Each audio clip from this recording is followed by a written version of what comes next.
November 17th Sunday ആണ്. I thought of doing a vlog, ഒരു day in my life today. കാരണം എന്താണെന്ന് വെച്ചാൽ സാധാരണ നമ്മൾ നാട്ടിലുള്ള സമയത്ത് വീട്ടിൽ അച്ഛനുണ്ടാവും, അമ്മയുണ്ടാവും, ഹസ്ബൻഡ് ഏട്ടനുണ്ടാവും. അപ്പോൾ നമ്മൾ പുറത്തൊക്കെ പോവുകയാണെങ്കിൽ ഒന്നെങ്കിൽ എല്ലാവരോടും ഒരുമിച്ച് പോവും, അല്ലെങ്കിൽ ഞാനും ഏട്ടനും കൂടെ ഒരുമിച്ച് പോവും, അല്ലെങ്കിൽ ഫ്രണ്ട്സിൻ്റെ കൂടെ ഞാൻ പോവും, അല്ലെങ്കിൽ കസിൻസ് വരുവാണെങ്കിൽ അവരുടെ കൂടെ പോവും. അപ്പോൾ എപ്പോഴും നമ്മൾ ആരുടെയെങ്കിലുമൊക്കെ കൂടെ ആയിരിക്കും. അപ്പോൾ നമുക്ക് വേണ്ടിയിട്ട് ഒരു ടൈം സ്പെൻഡ് ചെയ്യുക ഒറ്റയ്ക്ക്, അല്ലെങ്കിൽ ഒരു ഡേ സ്പെൻഡ് ചെയ്യുക എന്നൊക്കെ പറയുന്നത് ഭയങ്കര റെയറായിട്ട് കിട്ടുന്നൊരു സംഭവം. എനിക്കങ്ങനെ കിട്ടിയിട്ടുള്ളതായിട്ടേ എനിക്ക് ഓർമ്മയില്ല. അപ്പോൾ ഇവിടെ വന്നതിന് ശേഷമാണെങ്കിൽ നമ്മുടെ രണ്ടുപേരുടെയും ബേസ് ലൊക്കേഷൻ കർണാടക ആയപ്പം അവധി ദിവസങ്ങളൊക്കെ കോമൺ ആണ്. പിന്നെ സൺഡേസ് എസ്പെഷ്യലി നമ്മൾ ഒരുമിച്ചാണ്. അപ്പോൾ ഒന്നെങ്കിൽ നമ്മൾ പുറത്ത് പോവും, ഫുഡ് കഴിക്കും, സിനിമയ്ക്ക് പോവും. പിന്നെ മെയിനായിട്ട് സൺഡേസ് ഷൂട്ട്സ് വയ്ക്കും. കാരണം മൺഡേ ടു സാറ്റർഡേ വർക്കുള്ളപ്പോൾ സൺഡേസിലേക്കാണ് ഷൂട്ടൊക്കെ വയ്ക്കുന്നത്. അപ്പോൾ അങ്ങനെയാണ് ഇപ്പോൾ പോയിക്കൊണ്ടിരിക്കുന്നത്. അപ്പോൾ എനിക്ക് വേണ്ടിയിട്ടൊരു ടൈം കിട്ടുക, അല്ലെങ്കിൽ ഒരു ഡേ കിട്ടുക എന്നൊക്കെ പറഞ്ഞാൽ ഭയങ്കര റെയറായിട്ട് കിട്ടുന്നൊരു ഓപ്പർച്യൂണിറ്റി. അപ്പോൾ ഇന്ന് ഏട്ടൻ ഇവിടെ ഇല്ല. ഏട്ടൻ നാട്ടിൽ ഫ്രണ്ട്സിൻ്റെ കൂടെ ഗെറ്റ് ടുഗദറിന് പോയിരിക്കുക. അപ്പോൾ ഫ്രൈഡേ നൈറ്റ് പോയതാണ്. ഇന്നലെ ഞാൻ ഒറ്റയ്ക്കായിരുന്നു. പക്ഷെ എന്നാലും ഇന്നലെ എനിക്ക് വർക്കിംഗ് ആയതുകൊണ്ട് ആ ഒരു അവധി ദിവസമായിട്ട് ഞാൻ കൂട്ടിയിട്ടില്ല. രാവിലെ ഇരുന്നു, രാത്രി എഴുന്നേറ്റു. അപ്പോൾ അതൊരു വീക്കെൻഡല്ല. എന്നെ സംബന്ധിച്ച് സൺഡേ മാത്രമാണ് വീക്കെൻഡ്. അപ്പോൾ സൺഡേ ഇന്നിപ്പോൾ എനിക്ക് വർക്കൊന്നുമില്ല. നമ്മളിങ്ങനെ ഫ്രീ ആയിട്ട് ടൈം എനിക്ക് വേണ്ടി മാത്രമുള്ള. അപ്പോൾ ഞാൻ നോർമലി സാധാരണ എഴുന്നേൽക്കുന്നത് രാവിലെ 8 മണിക്കും 8:30ക്കും ഇടയ്ക്കാണ്. എനിക്കറിയാം കുറച്ചുകൂടെയൊക്കെ നേരത്തെ എണ്ണിക്കേണ്ടതാണ്. പക്ഷെ എന്നാലും ഞാൻ രാവിലെ എഴുന്നേൽക്കാൻ കുറച്ച് മടിച്ചാണ്.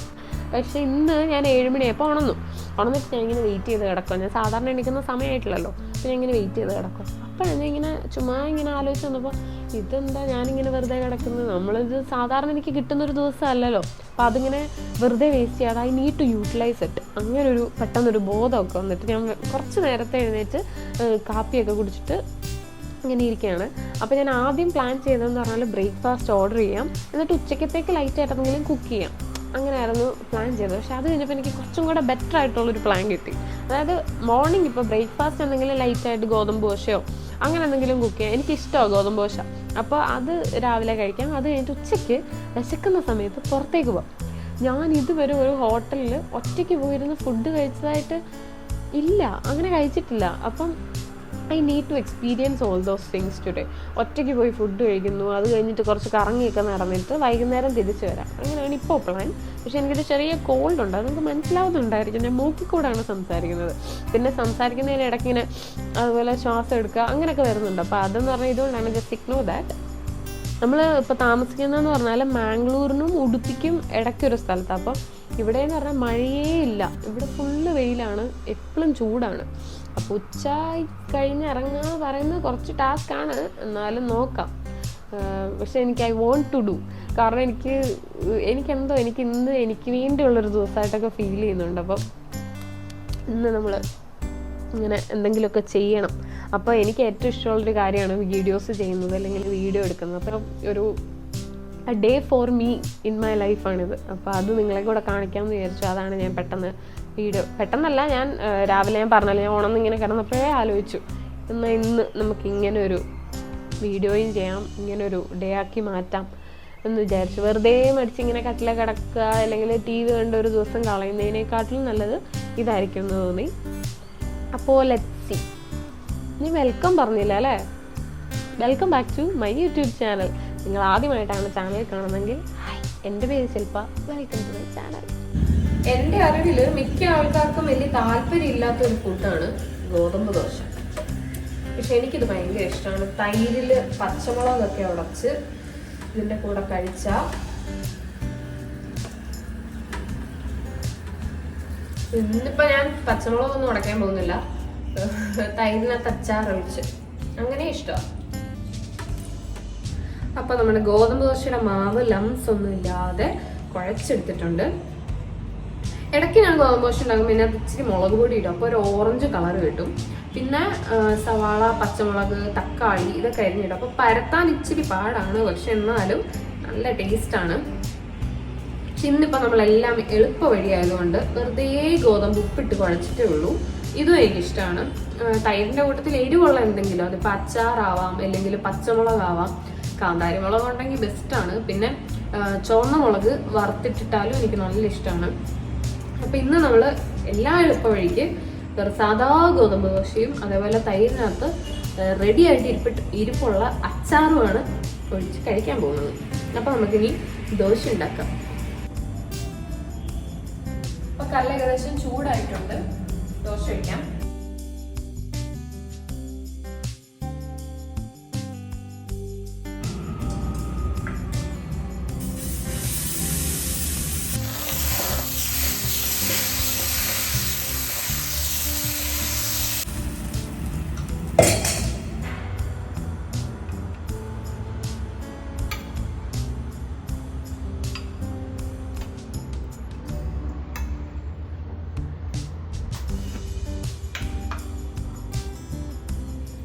നല്ല കടുമാങ്ങയുടെ വെള്ളം ഈ തൈരിലോട്ടൊഴിച്ച് മിക്സ് ചെയ്തിട്ട് ഗോതമ്പ് ദോശയുടെ കൂടെ കഴിച്ചാൽ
സമയം 1:30 കഴിഞ്ഞിട്ടുണ്ട്. എനിക്ക് വിശക്കുന്നൊന്നുമില്ല, പക്ഷെ ഞാൻ നേരത്തെ പറഞ്ഞായിരുന്നല്ലോ നമുക്ക് ലഞ്ച് കഴിച്ചിട്ട് കുറച്ച് കറങ്ങിയിട്ടൊക്കെ വേണം തിരിച്ചു വരണം എന്ന് ആഗ്രഹമുണ്ട് നമുക്ക്. അപ്പം അതൊക്കെ നടക്കണമെങ്കിൽ ഇപ്പോഴേ ഇറങ്ങണം.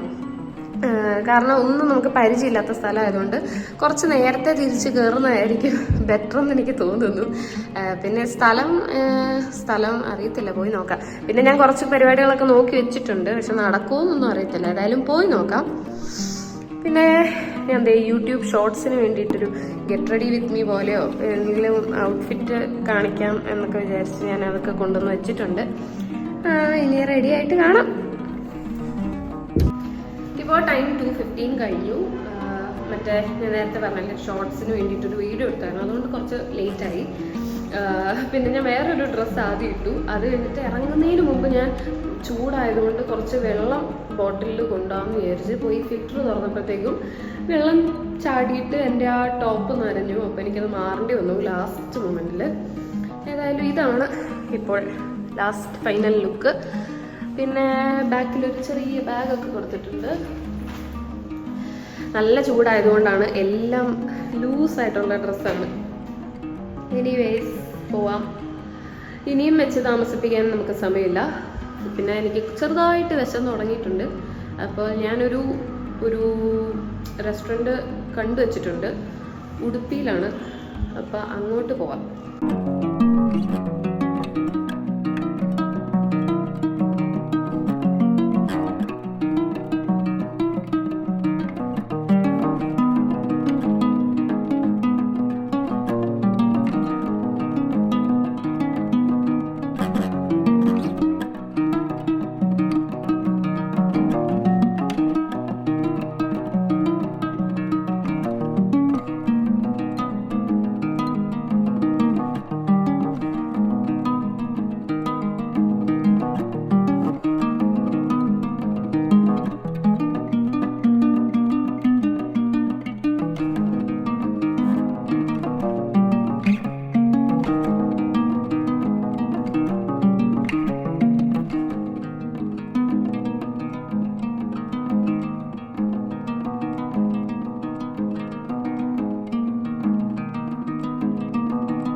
നമ്മൾ ശരിക്കും കുറച്ച് ലേറ്റായി. ആ ഓട്ടോച്ചേട്ടൻ പറഞ്ഞത് 4 മണിക്കാണ് ലാസ്റ്റ് ബോട്ട് സെൻറ്റ് മേരീസ് ഐലൻഡിലേക്ക്. ഇപ്പോൾ ഓൾമോസ്റ്റ് 3:50 കഴിഞ്ഞു.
ഏകദേശം ഒരു 6-6.5 കിലോമീറ്റർ കടലിലേക്ക് കൂടി യാത്ര ചെയ്ത് കഴിയുമ്പോഴാണ് നമ്മൾ സെൻറ്റ് മേരീസ് ഐലൻഡിൽ എത്തുന്നത്.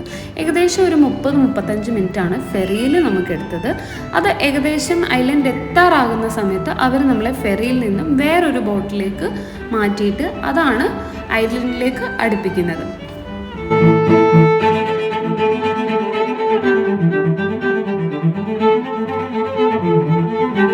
നാല് ചെറിയ ഐലൻഡ്സ് ചേരുന്ന ഒരു വലിയ ഐലൻഡാണ് Saint Mary's Island. Malpe main ബീച്ചിൽ നിന്നും കുറച്ച് മാറി സീ വാക്കിനടുത്താണ് നമുക്ക് സെൻറ്റ് മേരീസ് ഐലൻഡിലേക്ക് പോകാനുള്ള ടിക്കറ്റ് കിട്ടുക.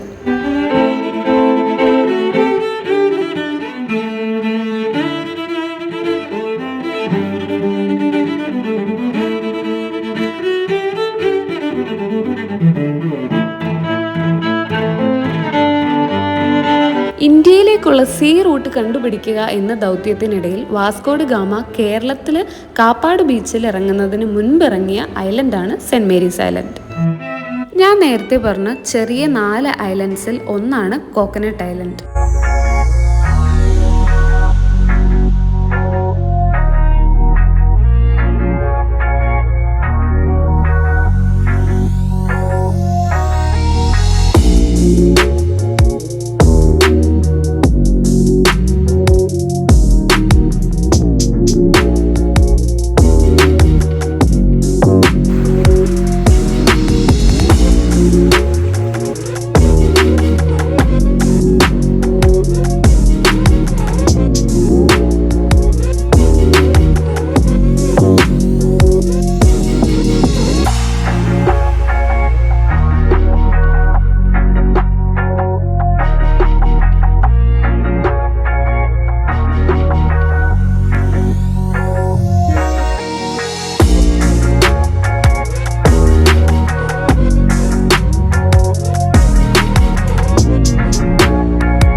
എല്ലാം ഞാൻ പ്ലാൻ ചെയ്ത പോലെ തന്നെ നീങ്ങി. അതായത് ഞാൻ രാവിലെ കുക്ക് ചെയ്യുന്നത് ഞാൻ പ്ലാൻ ചെയ്ത പോലെ കുക്ക് ചെയ്തു. അത് കഴിഞ്ഞിട്ട് ഉച്ചയ്ക്ക് വിശന്നപ്പോൾ ഞാൻ പുറത്തേക്ക് ഇറങ്ങി. പിന്നെ മറ്റേ വുഡ്ലാൻഡ്സ് എന്ന് പറയുന്നൊരു റെസ്റ്റോറൻറ്റ് ഉടുപ്പിയിൽ ഫേമസ് റെസ്റ്റോറൻ്റ് ആണ്. പിന്നെ ഈ മാംഗ്ലൂർ ബൺസ് എന്ന് പറയുന്നതും ഒരു ഫേമസ് ഡിഷാണ്. ഞാൻ തപ്പി നോക്കിയപ്പം കിട്ടിയത്. പിന്നെ എനിക്ക് വേറെ 1-2 പേര് സജസ്റ്റ് ചെയ്തിട്ടുണ്ടായിരുന്നു. അപ്പോൾ മാംഗ്ലൂർ ബൺസ് എന്തായാലും എനിക്ക് ട്രൈ ചെയ്യണമെന്നുണ്ടായിരുന്നു. അപ്പോൾ ഇന്ന് എന്തായാലും ഉടുപ്പി ഏരിയയിലേക്ക് വരുന്നുണ്ട്. അപ്പോൾ ഞാൻ ജസ്റ്റ് സെർച്ച് ചെയ്ത് നോക്കി. അപ്പോൾ മാംഗ്ലൂർ ബൺ എവിടെ കിട്ടും നോക്കിയപ്പം വുഡ്ലാൻഡ്സിന് കിട്ടും. വുഡ്ലാൻഡ്സിനെ പറ്റി ഞാൻ നേരത്തെ കേട്ടിട്ടുണ്ടായിരുന്നു. അപ്പോൾ എന്തായാലും വുഡ്ലാൻഡ്സിനും പോകണമായിരുന്നു, മാംഗ്ലൂർ ബൺസും ട്രൈ ചെയ്യണമായിരുന്നു. അപ്പോൾ ഞാൻ രണ്ടും കൂടെ മിക്സ് ചെയ്തിട്ട് ഇന്ന് വുഡ്ലാൻഡ്സിൽ പോയിട്ട് മാംഗ്ലൂർ ബൺസ് ട്രൈ ചെയ്തു. പിന്നെ മാംഗ്ലൂർ ബൺസ് എൻ്റെ മനസ്സിൽ ഉണ്ടായിരുന്ന ഒരു ഐറ്റം അല്ലായിരുന്നു ഒന്ന്. പിന്നെ ഞാൻ അവിടെ ചെന്നപ്പോൾ അവർ പറഞ്ഞത് ഇതിൻ്റെ വേറൊരു പേരെന്ന് പറഞ്ഞാൽ ബനാന ബൺ എന്നാണ്. അതെനിക്ക് അറിയത്തില്ലായിരുന്നു. അപ്പോൾ പെട്ടെന്ന് ഞാൻ മാംഗ്ലൂർ ബൺസ് പറഞ്ഞപ്പോൾ അവർ ബനാന ബൺ എന്നിങ്ങനെ പറഞ്ഞപ്പോഴത്തേക്ക് ഞാൻ വിചാരിച്ചു ബനാന ബണ്ണ് ഇനീശ്വര ഇത് ഫുള്ള് മധുരമായി പോകും. എനിക്ക് മധുരം അത്ര ഇഷ്ടമുള്ള ഒരാളല്ല. അപ്പോൾ ഇനി മധുരമായി പോകും, പക്ഷെ എന്നാലും എനിക്ക് ട്രൈ ചെയ്യണം. അതുകൊണ്ട് ഞാൻ പറഞ്ഞ എന്നൊക്കെ പറഞ്ഞിട്ട് അത് കഴിഞ്ഞിട്ട് അവർ സാധനം കൊണ്ടുവന്നു. ഞാൻ പ്രതീക്ഷിച്ച സാധനമേ അല്ല. മധുരം എന്ന് പറഞ്ഞാലൊരു പൊടിക്ക് എവിടേക്കോ ഒരു മധുരമുണ്ട്, എവിടേക്കോ ഒരു ബനാനയുടെ ഫ്ലേവർ പോകുന്നുണ്ട്. പക്ഷെ നല്ല സോഫ്റ്റ് ആയിട്ടുള്ളൊരു ബണ്ണായിരുന്നു. നമ്മൾ ബോണ്ടയൊക്കെ ഇല്ലേ, ബോണ്ടയുടെ സ്വാദല്ല, പക്ഷെ ആ ബോണ്ടയുടെയൊക്കെ ഉൾഭാഗം പോലൊക്കെ കുറച്ചൊക്കെ തോന്നി. ഞാൻ ആ വീഡിയോയിൽ കാണിച്ചിട്ടുണ്ടല്ലോ. പക്ഷെ അവിടുത്തെ ലൈറ്റിങ് അത്ര പോരായിരുന്നു. അതുകൊണ്ട് ക്ലിയർ ആയിട്ട് ഫുഡൊന്നും അങ്ങനെ കിട്ടിയിട്ടില്ല. എന്നാലും പിന്നെ അതിൻ്റെ കൂട്ടത്തിൽ കിട്ടിയ ചട്നിയല്ല ചമ്മന്തി, അയ്യോ അത് ഭയങ്കര അടിപൊളി ചമ്മന്തിയായിരുന്നു കേട്ടോ. നല്ല പാകത്തിന് എരിവും. ഈ ഒരു ഡിഷിന് ഒരു ചെറിയൊരു ഉപ്പും ചെറിയ ഒരു മധുരം പോലെയും ഒക്കെയാണ്. അതിന് ഒട്ടും എരിവില്ലാത്തൊരു ഐറ്റത്തിൻ്റെ കൂടെ ഈ നല്ല എരിവുള്ള, നല്ല എരിവെന്ന് വെച്ചാൽ ഒത്തിരി ഓവർ എരിവല്ല, എന്നാലും പാകത്തിന് എരിവുള്ള ഒരു ചമ്മന്തിയും കൂടെ തന്നപ്പോൾ എനിക്ക് ചമ്മന്തിയാണ് ഹൈലൈറ്റ്. അത് മുക്കി കഴിക്കുമ്പോൾ നല്ല സാധനമായിരുന്നു. എനിക്ക് ഭയങ്കര ഇഷ്ടപ്പെടുമ്പോൾ നിങ്ങൾക്ക് വേണമെങ്കിൽ ഒന്ന് ട്രൈ ചെയ്ത് നോക്കാം കേട്ടോ. മാംഗ്ലൂർ ബൺസ് എന്നാണ് പറയുന്നത്. വുഡ്ലാൻഡ്സിലല്ല, അത് പല സ്ഥലങ്ങളിൽ കിട്ടും. വുഡ്ലാൻഡ്സിലെ ഫുഡ് നല്ലതാണ്, അതുകൊണ്ട് പറഞ്ഞതേ ഉള്ളൂ. പിന്നെ അപ്പോൾ ഞാൻ പറഞ്ഞു തന്നത് ആ പ്ലാനും നടന്നു. പിന്നെ അത് കഴിഞ്ഞിട്ട് എൻ്റെ പ്ലാൻ എന്ന് പറഞ്ഞാൽ മാൽപ്പേ ബീച്ചിൽ പോകണം. മാൽപ്പേ ബീച്ചിൽ പോയിട്ട് അവിടുന്ന് ഇവിടെ സെൻറ്റ് മേരി ഐലൻഡിലേക്ക് പോകണം എന്നായിരുന്നു എൻ്റെ പ്ലാൻ.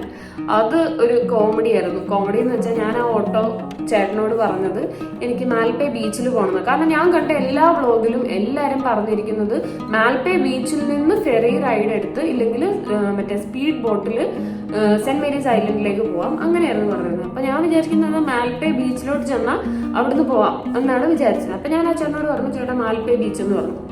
ആ ചേട്ടനെ മാൽപ്പേ ബീച്ചിൽ കൊണ്ടുപോയി.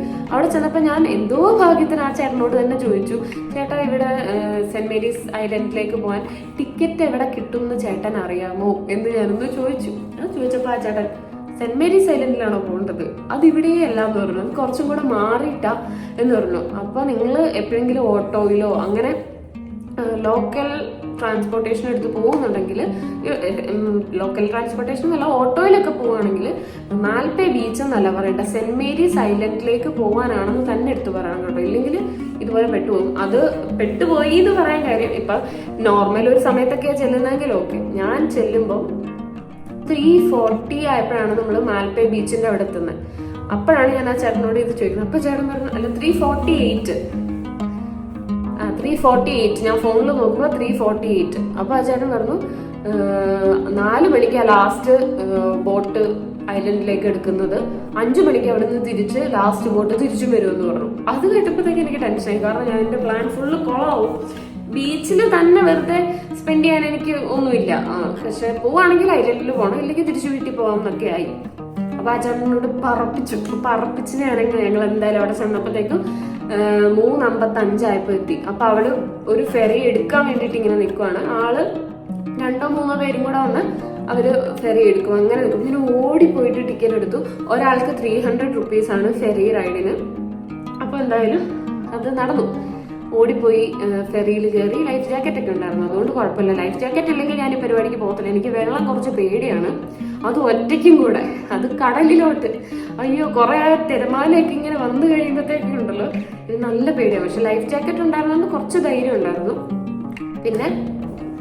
പിന്നെ പറയാനുള്ളത് അതിനെപ്പറ്റി, ആ ചേട്ടൻ പറഞ്ഞ പോലെ അല്ലായിരുന്നു, 4 മണിക്ക് അല്ല ലാസ്റ്റ് റൈഡെന്ന് എനിക്ക് തോന്നുന്നു, എനിക്ക് ഉറപ്പില്ല. പക്ഷെ തിരിച്ച് ലാസ്റ്റ് റൈഡ് 5:30ക്കാണ്. 5:30 ഐലൻഡിൽ നിന്ന് എല്ലാവരും തിരിച്ചു പോകണം എന്ന് അവിടെ എഴുതി വെച്ചിട്ടൊക്കെ ഉണ്ട്. അപ്പോൾ പിന്നെ ഫെറി റൈഡ് തന്നെ ഒരു 35 മിനിറ്റ്സ് എടുക്കും. ഇപ്പം ഞങ്ങൾ സ്റ്റാർട്ട് ചെയ്തപ്പോൾ 4 എത്തിയപ്പം 4:30 കഴിഞ്ഞു. അത് കഴിഞ്ഞിട്ട് അവർ പറഞ്ഞു 5:30ക്ക് ലാസ്റ്റ് തിരിച്ചെത്തണം എന്നൊക്കെ പറഞ്ഞു. നമ്മൾ ഇറങ്ങുമ്പോൾ തന്നെ അവർ പറയും റിട്ടേൺ ടൈം 5:30 ആണെന്ന് പറഞ്ഞു. അപ്പോൾ ഓക്കെ, ഞാൻ ഒറ്റയ്ക്കാണെങ്കിൽ 1 മണിക്കൂറിൻ്റെ ആവശ്യമുള്ളൂ. നമ്മൾ എന്താണെന്നൊക്കെ കാണാൻ വേണ്ടി പോയി ഇഷ്ടപ്പെട്ട് നല്ല സ്ഥലമാണെങ്കിൽ പിന്നീട് ഒന്നും കൂടെ ഏട്ടനെ കൊണ്ട് പോവാം, അല്ലെങ്കിൽ അങ്ങനെയൊക്കെ വിചാരിച്ചിട്ടാണ് ഞാൻ പോയത്. അപ്പോൾ എന്തായാലും ആ ആഗ്രഹം നടന്നു. ഞാൻ എന്തായാലും സെൻറ് മേരീസ് ഐലൻഡിൽ പോയി.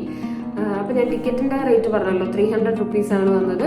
9:30 to 5 ആണെന്നാണ് എനിക്ക് തോന്നുന്നത് ലാസ്റ്റ് മറ്റേ ബോട്ട് ഫെറി ഉള്ളത്. 5 മണിക്കാണെന്നാണ് എൻ്റെ ഒരു തോന്നല്. എനിക്കത് അത്ര ഉറപ്പില്ല കേട്ടോ, ഞാൻ പറയുന്നില്ല. അപ്പം 9:30ക്കാണ് സ്റ്റാർട്ട് ചെയ്തത്. ഓക്കെ, പിന്നെ ഇനി ഒരു സജഷൻ പറയുകയാണെങ്കിൽ 2 ഓപ്ഷൻസ് ഉണ്ട്. ഒന്ന് സ്പീഡ് ബോട്ട്, ഒന്ന് ഫെറി റൈഡ്. ഞാൻ സജസ്റ്റ് ചെയ്യുവാണെങ്കിൽ നിങ്ങൾ സ്പീഡ് ബോട്ട് എടുക്കുന്നതായിരിക്കും നല്ലത്. കാരണം നമ്മളിങ്ങനെ ഫെറിയിൽ പോയിക്കൊണ്ടിരിക്കുമ്പോൾ കുറേ സ്പീഡ് ബോട്ട് ഇങ്ങനെ സൈഡിൽ കൂടെ കയറി പോകുന്നത് കാണാം.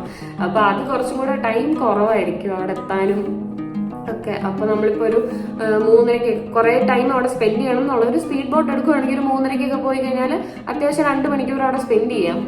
അത് കഴിഞ്ഞിട്ട് തിരിച്ചും സ്പീഡ് ബോട്ടാണ് കൊണ്ടുവരുന്നത്. ഇതിന് പാട്ടൊക്കെ ഇട്ടിട്ടുണ്ട് ഫെറിക്കകത്ത്, എന്നാലും ഇങ്ങനെ പതുക്കെയാണ് പോകുന്നത്, അത്രേ ഉള്ളൂ. പിന്നെ അവിടെ പോയിട്ട് ഇനി എൻ്റെ സോളോ ട്രിപ്പിനെ പറ്റി പറയാം. പക്ഷെ എന്താ പറയാ, ഞാൻ I will strongly recommend this to everyone. Once in a വൈലെങ്കിലും ഒന്ന് ട്രൈ ചെയ്ത് നോക്കുക. സ്വന്തമായിട്ട് സ്വയം നമുക്ക് വേണ്ടി തന്നെ കുറച്ച് ടൈം സ്പെൻഡ് ചെയ്യാൻ ഒരു ദിവസം കിട്ടിയില്ലെങ്കിൽ കുറച്ച് ടൈമെങ്കിലും നമുക്ക് വേണ്ടി സ്പെൻഡ് ചെയ്യാൻ ട്രൈ ചെയ്ത് നോക്കുക. എനിക്ക് അവിടെ എത്തിയിട്ട് എല്ലാവരും ആരുടെയെങ്കിലും ഒക്കെ കൂടെ വന്നിരിക്കുന്നത്, ഞാൻ മാത്രമേ അവിടെ ഒറ്റയ്ക്ക് ചെന്നതായിട്ട് എനിക്ക് ഫീൽ ചെയ്തിട്ട് ഞാൻ കണ്ടുള്ളൂ. വേറെ ആരെയും അങ്ങനെ ഞാൻ ഒറ്റയ്ക്ക് നടക്കുന്നതായിട്ടോ അങ്ങനെയൊന്നും കണ്ടില്ല. ഞാൻ അവിടെ ഒറ്റയ്ക്ക് നടക്കുമായിരുന്നു. ഒറ്റയ്ക്ക് ഇങ്ങനെ കല്ലിൻ്റെ ഒക്കെ ഇടയിൽ ഫോണൊക്കെ വെച്ചിട്ട് ഞാൻ ഫോട്ടോസ് എടുത്തു, അതുപോലെ കുറേ വീഡിയോസ് ഒക്കെ എടുത്തു. എനിക്ക് പക്ഷെ എന്തോ ഭയങ്കര ഇഷ്ടപ്പെട്ടായിരുന്നു ആ പരിപാടി. എന്ന് വെച്ചാൽ മറ്റേ ആരുടെയെങ്കിലും കൂടെ പോകുന്ന ഇഷ്ടമല്ല എന്നല്ല, അതെനിക്ക് കുറച്ചും കൂടി ഇഷ്ടമാണ്. കാരണം എന്താണെന്ന് വെച്ചാൽ ഞാൻ പൊതുവെ ഇങ്ങനെ കാം ആൻഡ് ക്വയറ്റ് ആയിട്ടുള്ള ഒരാളല്ല. ഞാൻ കുറച്ചും ഇങ്ങനെ ആരെങ്കിലും ഒക്കെ ഉണ്ടെങ്കിൽ കുറച്ചും കൂടെ എനർജറ്റിക് ആവുന്ന ഒരാളാണ്. അപ്പം അങ്ങനെയുള്ള എനിക്ക് എപ്പോഴും ഇത് പറ്റുമെന്ന് എനിക്ക് തോന്നുന്നില്ല. സോളോ ആയിട്ട് പോവുക അല്ലെങ്കിൽ അതൊന്നും പറ്റുമെന്ന് എനിക്ക് തോന്നുന്നില്ല. പക്ഷെ വൺസ് ഇൻ എ വൈല് മസ്റ്റായിട്ട് ട്രൈ ചെയ്യും ഞാൻ എന്തായാലും ഇത്. കാരണം എനിക്ക് ഇഷ്ടപ്പെട്ടു സംഭവം, എനിക്ക് ഇഷ്ടപ്പെട്ടു. നമുക്ക് സ്വയം എന്തോ ഒരു പ്രൗഡ് ഫീലൊക്കെ ഫീൽ ചെയ്യും അവിടെ എത്തിക്കഴിഞ്ഞിട്ട്. ഇങ്ങനെ എനിക്ക് ആ ജലദോഷത്തിൻ്റെ അത് കഴിഞ്ഞപ്പോൾ കുളിക്കുകയും കൂടെ ചെയ്തപ്പോഴത്തേക്കും കുറച്ച്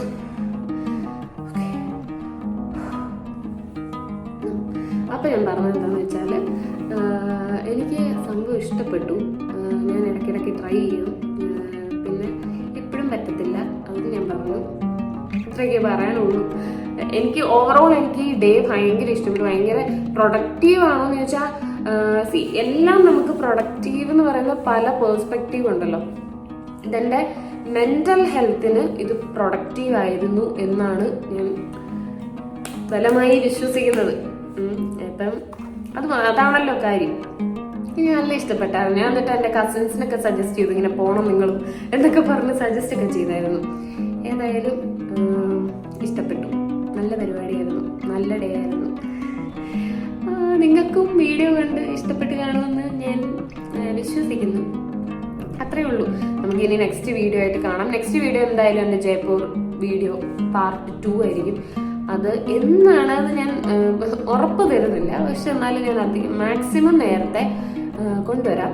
കാരണം എനിക്കറിയാം ഇതിങ്ങനെ ഞാൻ ആദ്യത്തെ ഒരു പാർട്ട് ഇട്ടിട്ട് പിന്നെ കുറേ ഗ്യാപ്പ് കഴിഞ്ഞ് അടുത്ത പാർട്ട് ഇടുന്നത് വലിയ യൂസ്ഫുൾ ആവത്തില്ല ആൾക്കാർക്ക്. അതെനിക്കറിയാം. പക്ഷെ എനിക്ക് എൻ്റെ സാഹചര്യം അങ്ങനെ ആയിപ്പോയി. ഞാൻ നോക്കട്ടെ, ഞാൻ പറ്റുവാണെങ്കിൽ എല്ലാം കൂടെ ഒരു പാർട്ടിലാക്കാൻ പറ്റുവാണെങ്കിൽ അങ്ങനെ ചെയ്യാം. അതാവുമ്പോൾ പിന്നെ നിങ്ങൾക്ക് വെയിറ്റ് ചെയ്യേണ്ടി വരത്തില്ലല്ലോ. അല്ല അങ്ങനെ ചെയ്യാം. എന്തായാലും നെക്സ്റ്റ് വീഡിയോ ആയിട്ട് കാണുന്നവരെ എല്ലാവരും take care. Love you all.